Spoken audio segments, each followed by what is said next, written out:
हाल ही में भारत के कूटनीतिक प्रयासों के चलते, और ये विदेश मंत्रालय का अच्छा प्रयास कंसीडर किया जाएगा, जिसके चलते भारत उस आतंकी समूह को, जिस आतंकी समूह को यूएन में पाकिस्तान ने और चीन ने बचा लिया था, वो आतंकी समूह जो पाकिस्तान द्वारा पनाह प्राप्त करके भारत के अंदर आतंकी हमले करता है, वो आतंकी समूह जिसे चीन यूएनएससी के अंदर बचा ले जाता है, वो आतंकी समूह जिसने भारत के अंदर पहलगाम जैसा हमला किया, उस आतंकी समूह को भारत ने यूएस से अंतरराष्ट्रीय टेररिस्ट ऑर्गेनाइजेशन डेजिग्नेट करवा लिया है। मतलब फॉरेन टेरर ग्रुप के रूप में टीआरएफ, द रेजिस्टेंस फ्रंट, को भारत ने यूएस से आतंकी संगठन डिक्लेयर करवा लिया है। इसलिए यह खबर बड़ी खबर कंसीडर की जा रही है। US designated the resistance front TRF responsible for Pahalgam attack. US designated, तो यूएस ने लेबल कर दिया है पहलगाम अटैक के अंदर टीआरएफ को एक टेररिस्ट ग्रुप के रूप में। अब आप में से कुछ लोग ये सवाल कर सकते हैं, इससे कौन सा कोई खासा फर्क पड़ जाएगा, क्या हो जाएगा ऐसा डेजिग्नेट करने से, और ऐसा भी हमने क्या प्राप्त कर लिया जिसके लिए हमें यह सूचना सुननी भी पड़ रही है। तो आज के सेशन में मैं आपको वो डिटेल जानकारी दूंगा कि इस सबको कराने में कितना एफर्ट हमें लगा है। मैं आपको यह भी बताऊंगा कि कैसे पाकिस्तान ने यूएनएससी में इस टीआरएफ को बचाया था, कैसे चाइना यूएनएससी में टीआरएफ को बचाया था, उसके बावजूद हम यूएस से पाकिस्तानी आउटफिट इस पर्टिकुलर टीआरएफ को आतंकी संगठन डिक्लेयर करवा करके कहीं ना कहीं फिर से हम लड़ाई में उतर के वापस आ गए हैं। मतलब हम वापस से गिरते पड़ते रिश्तों में, अमेरिका भारत के बिगड़ते रिश्तों में फिर से एक पुनर्जीवन देख रहे हैं कि चलो अभी भी कुछ उम्मीद ट्रंप से बाकी है। ऐसा मैं इसलिए कह रहा हूं क्योंकि लगातार पाकिस्तान अपने लिए इस तरह से अमेरिका का यूज कर रहा है कि भारत ग्लोबली अपने आप को कहीं ना कहीं कुछ ठगा सा महसूस कर रहा है कि जिसके लिए इतना कुछ किया वो हमारे साथ कुछ भी साथ नहीं दिया। ये जो भारत की फीलिंग है ना, इस भारत की फीलिंग को थोड़ा सहारा मिला है। आज के सेशन में इस पर डिटेल चर्चा होगी उस संघर्ष की, और यह बताया जाएगा कि पाकिस्तान ने इसे बचाने के लिए क्या कुछ किया था। इसमें साथियों इस घटना की कि भारत ने यह कैसे अचीव किया और यह हमारे लिए कितनी बड़ी बात है। आप सभी को यह तो पता है कि 22 अप्रैल को अनंतनाग जिले के अंदर पहलगाम नामक स्थान पर बैसारण घाटी में टीआरएफ के आतंकियों ने भारत के 25 और नेपाल का एक, कुल मिलाकर 26 टूरिस्ट को गोली मार दी थी।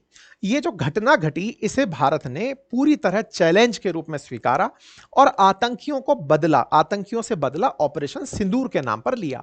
आप और हम ये पूरी तरह से इतिहास जान चुके हैं, लेकिन इस इतिहास की जो जानकारियां आपके साथ में साझा की गई थी, उनमें एक जानकारी ऐसी थी जिससे यह पता चला कि यह सारा काम पाकिस्तान का किया धरा है। यह कैसे पता चला, अब मैं आपको वहां लेकर चलता हूं। जब यह आतंकी हमला हुआ, शुरुआत में 28 लोगों के मारे जाने की खबर निकल कर आई। 22 तारीख की घटना थी। आप अगर देखें तो 23 अप्रैल के दिन सुर्खियां आई कि टीआरएफ, वही द रेजिस्टेंस फ्रंट, इस आतंकी समूह ने इसकी जिम्मेदारी ली है। अब जब कोई आतंकी घटना हुई है तो उसके जिम्मेदार बाहर निकल कर आए कि हमने ये किया है, ताकि दुनिया हमें पहचाने। अच्छा, ये लोग रेस्पॉन्सिबिलिटी लेते क्यों हैं? ये भी एक बड़ा सवाल होता है ना कि भाई अगर ऐसा कुछ हो गया है तो ये आकर आगे से क्यों कहते हैं कि हमने ये किया है। ये बिल्कुल ऐसा है कि एक बार हमने अपना काम बता दिया, इसके बाद में अब हम किसी को भी ये बोलेंगे कि हम फलाना सिंह बोल रहे हैं। ये बिल्कुल वैसे ही है कि साहब आप आईएएस क्यों बनना चाहते हो? बोले यार शॉर्ट एंड स्वीट मेरी पहचान होगी कि फलाना सिंह आईएएस, इससे मेरे बाकी काम बहुत आसानी से बन जाएंगे, समाज में एक इज्जत बन जाएगी। आतंकी संगठनों का भी ये है। हाँ भाई बताओ क्या क्या किए हो? बोले 9/11 किए थे, 26/11 किए थे। इस तरह से ये अपना नाम बता करके फक्र महसूस करते हैं कि दुनिया वाले हमें इज्जत दें कि हम इतना मचा के आ रहे हैं।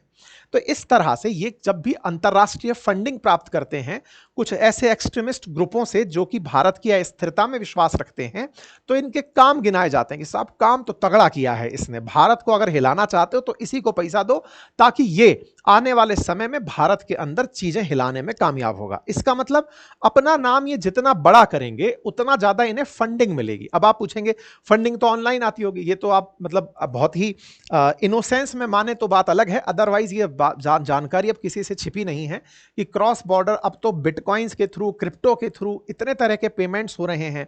साथ ही साथ हवाला मार्केट देश में खूब भरपूर पनप रहा है। भ्रष्टाचार के बोरे अभी भी कहीं ना कहीं मिल ही जा रहे हैं। काला धन बढ़िया से फिर से ट्रेवल करने लगा है। तो अभी कोई बड़ी बात नहीं रह गई। तो कुल मिलाकर फंडिंग तक पहुंचना अल्टीमेट लक्ष्य, उस पैसे से फिर अस्थिरता पैदा करना, ये इनका मॉडस ऑपरेंडी होता है। तो ऐसे में अपना नाम जैसे ही इन्होंने लिया, पूरे देश में सुर्खियां चल रही थी। अचानक इनका नाम हर किसी की जुबान पर आ गया।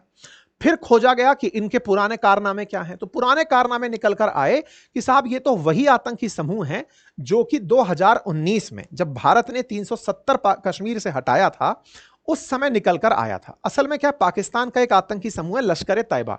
लश्कर तैयबा ने भारत के अंदर ही द रेजिस्टेंस फ्रंट नाम का एक ऑर्गेनाइजेशन प्रमोट कर दिया, यह कहते हुए कि ये वो लोग हैं जो कश्मीर में ताजा ताजा जो हाल ही में 370 हटाया गया है उससे खुश नहीं है, इसका विरोध करते हैं, रेजिस्टेंस।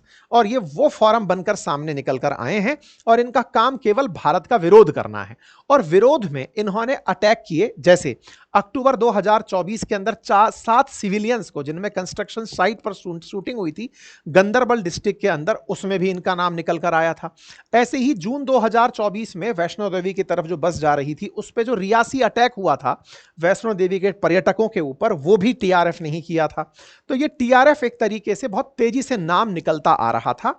लश्कर तैयबा से एफिलिएटेड था टीआरएफ और ये अपने सारे की सारे अटैक्स की रेस्पॉन्सिबिलिटी लिए जा रहा था। अब इतने सारे अटैक्स आप किए जा रहे हो और अपनी तरफ से जिम्मेदारी ले रहे हो, तो इसका मतलब है कि भारत सरकार इस नाम से अगर कुछ भी होगा तो उसे रोकेगी।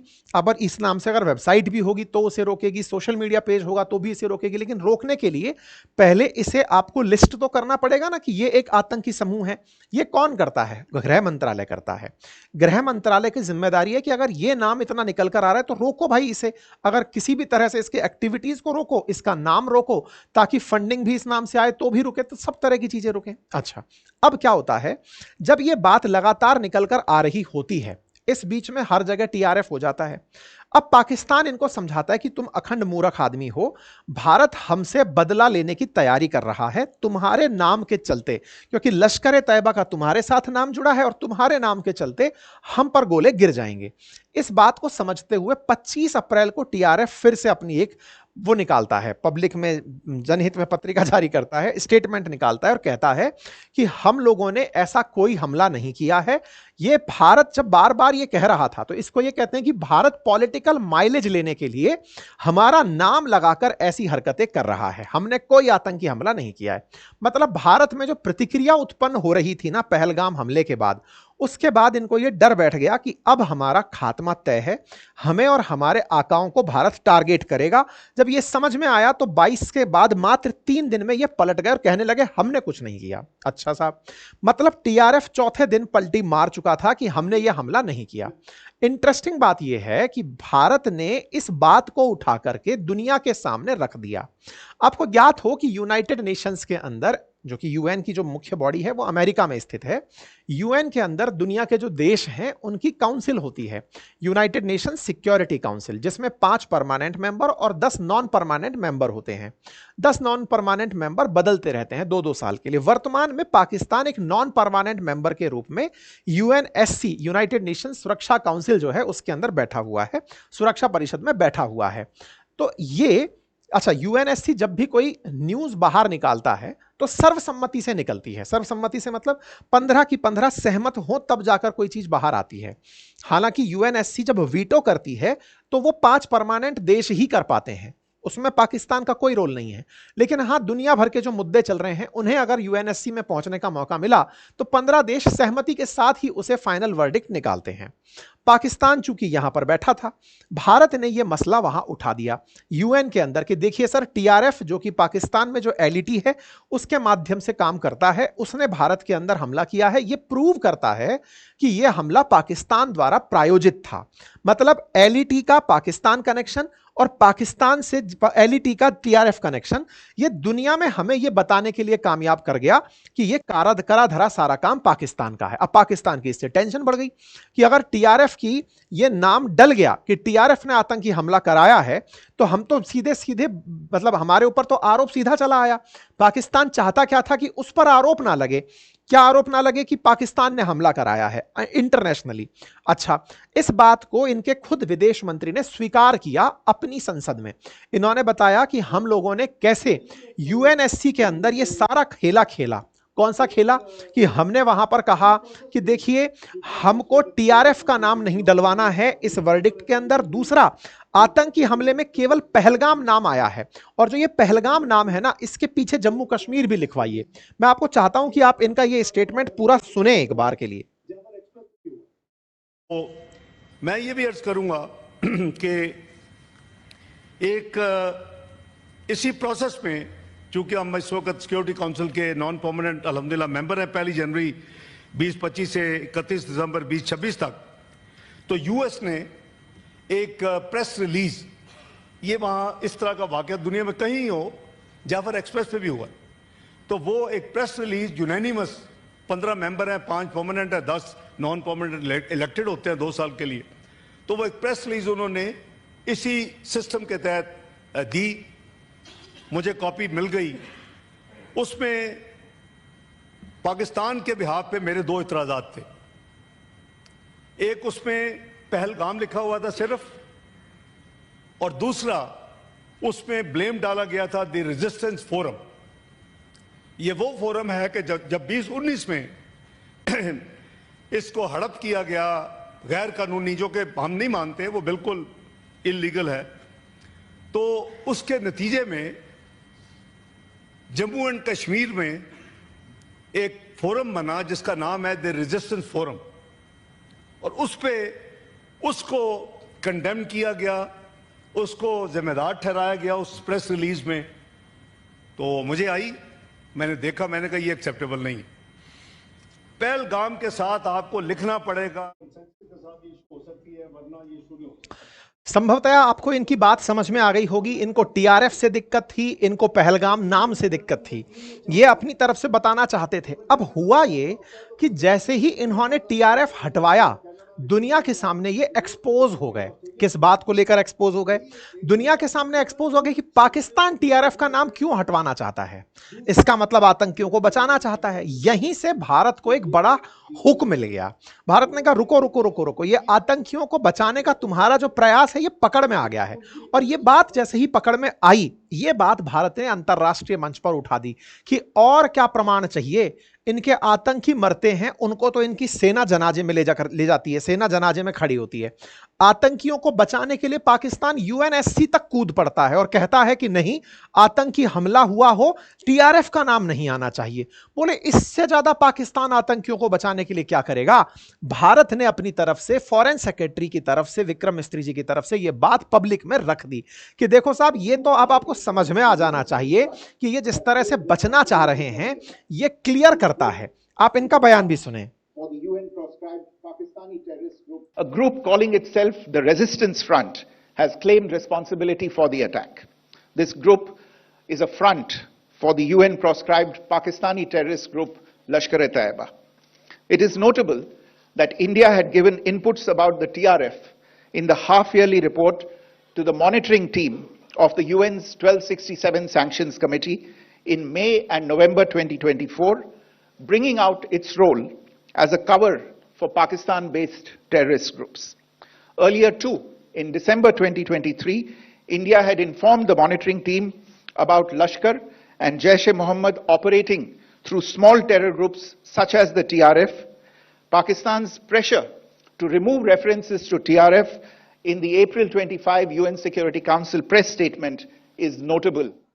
अब आपको यह बात तो समझ में आ गई होगी कि भारत ने यह बात पकड़ ली थी कि देखो, ये जो नाम हटवाने का इनका प्रयास है, यह प्रयास गलत प्रयास है। और इससे पता चलता है कि जिस आतंकी समूह को हमने अपने यहां पर पहले से आतंकी समूह डिक्लेयर किया हुआ है, यूएनएससी को हमने बताया हुआ है, वो आतंकी समूह जिम्मेदारी लेता है। हमारी तो बकायदा संसद के आंसरों में भी हमने टीआरएफ का नाम दिया हुआ है कि यह आतंकी समूह है।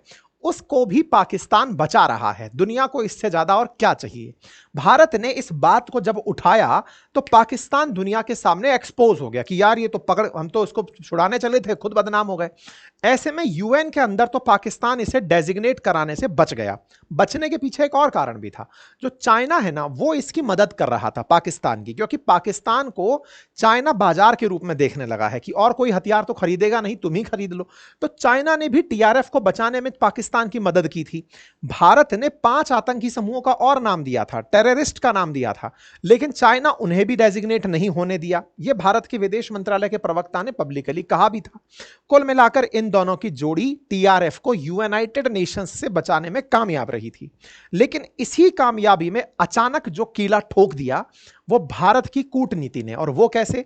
भारत अमेरिका के पीछे पड़ गया और उसने कहा कि जब आप लश्कर तैयबा को आतंकी समूह मानते हैं तो उसके इस आउटफिट को भी आतंकी समूह मानिए। किस समूह को? लश्कर तैयबा से जुड़ा है आपका ये टीआरएफ, इसे मानिए। और इसीलिए यह खबर निकल कर आती है कि अमेरिका टीआरएफ को आतंकी समूह मानता है जो पहलगाम हमला किया था। तो पहलगाम अटैक टेररिस्ट ऑर्गेनाइजेशन इसको नामित कर दिया गया। ये यूएस का terrorist designation the resistant front, यहां पर डिपार्टमेंट ऑफ स्टेट के द्वारा यह सारी जानकारी दी गई कि फॉरेन टेररिस्ट ऑर्गेनाइजेशन में स्पेशल डेजिग्नेटेड ग्लोबल टेररिस्ट इसे नाम दे दिया गया है।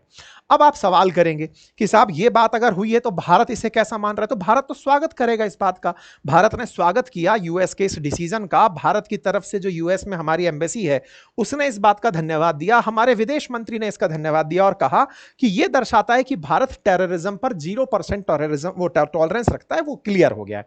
तो एक तरीके से पाकिस्तान और चीन का यह जो प्रयास था वो निष्फल रहा। भारत इस काम को और भी जगह कराने का प्रयास कर रहा था, लेकिन इसी बीच में एक सवाल आता है कि इससे हमें फायदा क्या हुआ? तो देखिए, सबसे बड़ा फायदा तो यही है कि इसका जहां भी दुनिया में नेटवर्क है अब उसे एक्सेप्टेंस नहीं मिलेगा। वैश्विक रूप से इसको अब सेपरेट कर दिया जाएगा। जो भी इसके साथ फंडिंग होगी उसे जगह नहीं मिलेगी। इनका जो नाम है अब वो सोशल मीडिया पर प्रमोट नहीं हो पाएगा। अमेरिका द्वारा इन्हें अगर फंडिंग के कहीं भी रास्ते खुल रहे होंगे तो उन्हें रोक दिया जाएगा। अल्टीमेटली जब अमेरिका कर चुका है तो पाकिस्तान पर एक नेचुरल दबाव आएगा, तो ये सब लोग अब इससे दूर होने लगेंगे। भारत के लिए यदि महत्वपूर्ण पूछा जाए तो केवल इस मायने में समझ लीजिए कि हम पाकिस्तान को अमेरिका के माध्यम से पिटवा दिए। ये हमारी एक दाव पेच में बढ़िया दाव माना जा रहा है।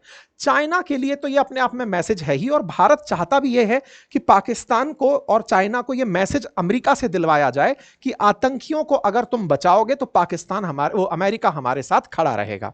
कुल मिलाकर ये सारा खेल हमने किया। आपको याद होगा थोड़े दिन पहले हमारे रक्षा मंत्री भी चाइना की यात्रा पर थे और उस समय पहलगाम का जिक्र एससीओ का जो कॉमन स्टेटमेंट निकलकर आ रहा था उसमें नहीं था, तो हमने उस समय उसके खिलाफ भी विरोध व्यक्त किया था। अब चूंकि क्वाड की जब समिट हुई विदेश मंत्रियों की, तो भारत ने वहां पर भी पहलगाम समूह के पहलगाम में हुए आतंकी हमले को अपने जो लास्ट का आंसर निकल कर आता है, डॉक्यूमेंट निकल कर आता है, उसमें डलवाया। तो अभी जो हमारे विदेश मंत्री अमेरिका की यात्रा पर जब थे, जिस समय न्यूज निकल कर आई थी कि जयशंकर साहब से नहीं मिले ट्रंप, ये जब न्यूज निकल कर आई थी उस समय पर ही भारत के द्वारा यह प्रयास किए जा रहे थे कि पहलगाम आतंकी हमले को यूएस रिकॉग्नाइज करे और साथ में टीआरएफ को रिकॉग्नाइज करे। तो एक तरह से आप समझिए कि हम यहां पर जीत किस मायने में गए कि पहलगाम में आतंकी हमला था, यह यूएस मान रहा है। नंबर दूसरा, यूएस अब यह मान रहा है कि टीआरएफ ने यह करवाया था। नंबर तीसरा, टीआरएफ लश्कर तैयबा से कनेक्टेड है, इसलिए यह ग्लोबल आतंकी समूह है। तो कुल मिलाकर पाकिस्तान पर अब पूरी तरह से पाकिस्तान का जो आतंक के साथ जो रिश्ता है उसे अब अमेरिका ने रिकॉग्नाइज कर लिया है। यह भारत की इस मायने में बड़ी जीत मानी जा रही है।